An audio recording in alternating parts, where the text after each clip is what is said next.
सर्वांना नमस्कार।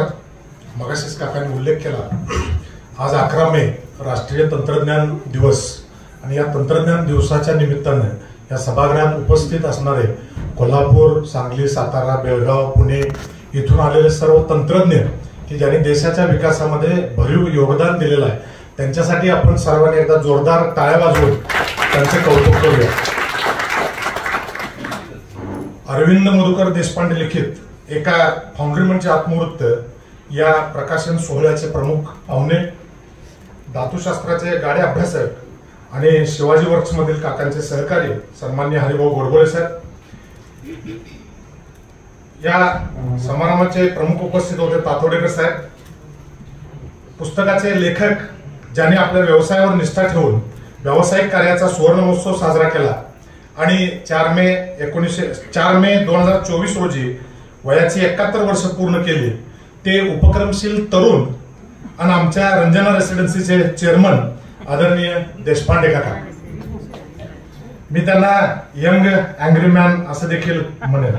काकांना मोलाची साथ देणारे देशपांडे काकी, अमेरिकेहून खास आलेले उपस्थित काकांचे सुपुत्र अमेरिकेचे जावई बापू तेजस, जिने सूत्रसंचालन अतिशय चांगल्या पद्धतीने केले, ते कन्या आबोली, त्यांचे जावई, त्यांचे बंधुराज आणि सर्व कुटुंबीय आणि काकांचा फाउंड्री मित्र परिवार, उपस्थित मान्यवर बंधू भगिनी, सर्वप्रथम मी आदरणीय देशपांडे काका व त्यांना हे आत्मवृत्त लिहिण्यास ज्यांनी प्रेरणा दिली, ज्यांनी मदत केली आणि शॉपिजन प्रकाशन यांचे सर्व उपस्थितांच्या वतीनं मनपूर्वक हार्दिक अभिनंदन करतो आणि त्यांच्या साहित्य क्षेत्रातील पुढच्या वाटचालीस शुभेच्छा देतो। माझ्या मते मला वाटतं काकांच्या बद्दल सर्वांनी बोललेलं आहे, मला 2 मिनिटं फक्त जास्त द्या। मी पुस्तकाच्या अनुषंगाने बोलणार आहे। काकांनी मला पुस्तक थोडंसं अगोदर वाचायला दिलं होतं, त्यामुळे त्या पुस्तकामध्ये जी काकांनी मांडणी केलेली आहे त्या संदर्भात मी या ठिकाणी माझं मनोगत व्यक्त करणार आहे। काकांनी आत्मवृत्त पुस्तकाची मांडणी प्रामुख्याने 3 भागांमध्ये केलेली आहे। एकूणच यामध्ये जर आपण बघितलं तर प्रस्तावना असेल, विविध मनोगत आहेत, लेखकांचा परिचय आहे, लेखकांचं शिक्षण कुठे झालं, त्यांची जडणघडण कशी होत गेली या संदर्भात पहिली 6 प्रकरणं असलेली आपल्याला दिसून येतात। लेखकांनी कोणकोणत्या कंपनीमध्ये काम केलं, त्यांचं कार्यकर्तृत्व, त्यांना आलेले वेगवेगळे अनुभव, त्यांनी जोडलेली माणसं ही साधारणपणे 7 ते 13 प्रकरणांमध्ये आहेत आणि शेवटच्या टप्प्यामध्ये काही टेक्निकल कॅल्क्युलेशन्स आणि रिपोर्ट्स त्यांनी त्या ठिकाणी लिहिलेले आहेत आणि शेवटी सोलापूर आणि सोलापुरी जन्मभूमी आणि कोल्हापुरी आताची आपण म्हणूया कर्मभूमी आहे त्याविषयी काही पानभर त्यांनी त्या ठिकाणी लिहिलेलं आहे। हे सर्व पाहिल्यानंतर मला असं वाटतं की हे पुस्तक निश्चितच फाउंड्री व्यवसायात काम करणाऱ्या कार्यकर्त्याला प्रेरणादायी ठरेल अशी मी आशा व्यक्त करतो।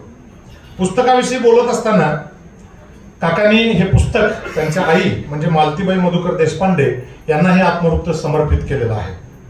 पुस्तकाची प्रस्तावना फाउंड्री सल्लागार जीवी तातोडेकर यांनी काकांना उद्देशून लिहिलेलं आहे की यांनी 12 कंपन्यांचे आणि कंसात गावचे म्हटले, म्हणजे 12 गावचे पाणी पिलेला माणूस हा जो आहे जसा हरवणारी असतो तसं त्या पद्धतीनं 12 कंपन्यांचा अनुभव घेतलेला या लेखकाचं योगदान फाउंड्री इंडस्ट्रीसाठी किती मोलाचे आहे हे प्रामुख्याने सांगण्याचा प्रयत्न केलेला आहे।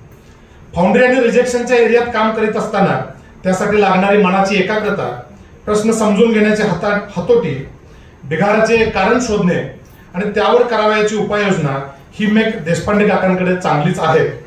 थोडक्यात रूट कॉज अनालिसिस आणि प्रिव्हेंटिव्ह ऍक्शनचे काका हे फाउंड्री उद्योगातील बेताज बादशाहच आहेत असा उल्लेख प्रस्तावनेत तातोडे साहेबांनी केलेला। आदरणीय काकीने आपल्या मनोगतामध्ये त्यांच्या आदरणीय आहोंच्या संदर्भात त्यांना एक जीवनाचा मूलमंत्र दिलेला। मगाशीच कुणीतरी त्या गाण्याचा उल्लेख केला, इम्तिहान चित्रपटामधील ते गाणं आहे, रुक जाना नाही तू कही हार के। याच ओळीमधलं जर आपण मथितार्थ जर आपण घेतला तर यातूनच काका अतिशय अखंड आणि अविरतपणे आजही सुवर्ण महोत्सवी वर्षामध्ये न हरता कार्यरत असलेले दिसतात असे मला वाटतं। काकीने काकांच्या स्वभावाच्या अनेक पैलूंचा उल्लेख त्या ठिकाणी त्या मनोगतामध्ये केलेला। माणूस आणि माणसातील नातं त्यांनी महत्वाचा मानलेला।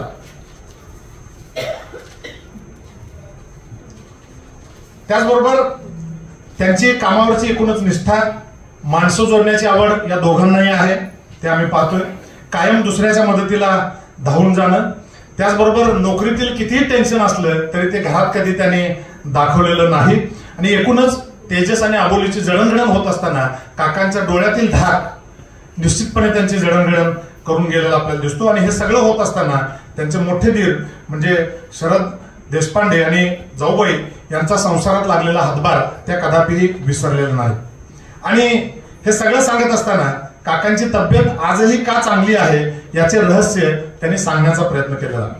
तसेच आदरणीय काकांनी आपलं मनोगत या ठिकाणी व्यक्त करत असताना फाउंड्री व्यवसायामधील त्यांच्या सर्व गुरूंचा उल्लेख अतिशय आदरपूर्वक केलेला. तसेच बंधू शरद देशपांडे व रंजना वहिनींची मोलाची साथ ते विसरलेले दिसत नाही. पुस्तक प्रकाशनासाठी मेहुणे, भाचा, मुलगी, संजय शिंदे तसेच शॉपिजन प्रकाशनचे ऋण व्यक्त केलेले आहे. आदरणीय काकांचा परिचय आपणाला सर्वांना आहेच. उद्याच्या फाउंड्री व्यवसायात येणाऱ्या नवीन पिढीकरता हे पुस्तक दिशादर्शक ठरेल असं लेखक म्हणून आत्मविश्वास काकांना वाटतो. काकांचं शालेय शिक्षण आणि कॉलेजचं शिक्षण सोलापूर येथेच झालेलं आहे. त्यामध्ये पडसलगीकर सरांचा किस्सा सुद्धा काकांच्या जीवनामध्ये प्रेरणादायी ठरलेला आहे. 7 जून 1973 diploma in mechanical engineering pass झाल्यानंतर पुणे येथे 1-2 ठिकाणी नोकरी केली आणि घरच्या परिस्थितीमुळे मला वाटतं काकांनी त्याचा उल्लेख केला आणि ते सोलापूरला आले. हा पहिला भाग प्रस्तावनेचा झाल्यानंतर दुसऱ्या भागात प्रामुख्यानं काकांनी ज्या 12-13 कंपन्यांमध्ये काम केलं त्यामध्ये आलेले प्रत्यक्ष अनुभव शेअर केलेले आहेत. यातील काही उल्लेखनीय बाबींचा उल्लेख मी या ठिकाणी करणार आहे. शिवाजी वर्क्स लिमिटेड सोलापूर येथे कार्यरत असताना प्रामुख्याने कास्टिंगवर फुली मारायला म्हणजे मला वाटतं रिजेक्ट करायला अक्कल लागत नाही, परंतु मारलेली फुली शेवटपर्यंत टिकवण्यासाठी अक्कल लागते हे समजलं असं त्यांनी त्यामध्ये व्यक्त केलेलं आहे. यातून कास्टिंगचा पूर्ण अभ्यास करण्याची सवय त्यांना जडलेली आपल्याला दिसून येतो. दिल्लीमध्ये गेल्यानंतर तिथला अनुभव सांगताना रिक्षावाल्याची चलाखी काकांनी कशी ओळखली हे सुद्धा त्यांनी त्या ठिकाणी सांगितलेलं. 1992ला टास्क फोर्स स्पर्धेमधील मिळालेलं बक्षीस आणि त्यामधून कामगार हा किती महत्वाचा घटक आहे हे पटल्यामुळं त्यांनी जवळजवळ 100 कामगारांना शाकाहारी मारवाडी पद्धतीचं सुग्रास जेवण दिलं होतं आणि तो माझ्या आयुष्यामधला सुखाचा क्षण होता हे सांगण्यासही ते विसरलेले नाही. हे सर्व करत असताना कंपनीत रिजेक्शनचे प्रमाण नेहमी त्यांनी कमी राखण्याचा प्रयत्न केलेला आहे आणि कंपनीची वाटचाल अतिशय चांगल्या पद्धतीनं झालेली दिसून येते. सातारा रोड फाउंड्रीमध्ये डबल डेकरची कल्पना यशस्वी करून दाखवली, त्यामुळं उत्पादन डबल झाले. म्हैसूर किर्लोस्करचे मला वाटतं धनंजय दीक्षित यांच्या म्हणण्याप्रमाणे काकांनी मगाशी त्यामध्ये उल्लेख केला की देशपांडे साहेब तुम्ही चमत्कार करा तरच लोक नमस्कार करतील. त्यामुळं नेहमीच या 50 वर्षाच्या कारकिर्दीमध्ये काका नवनवीन संशोधनात्मक चमत्कार करीत गेलेले आपल्याला पाहायला मिळतात. सोलापूर इथल्या लक्ष्मी कास्टिंग मध्ये कार्यरत असताना त्या कंपनीला ISO प्रमाणपत्र मिळवून दिलं.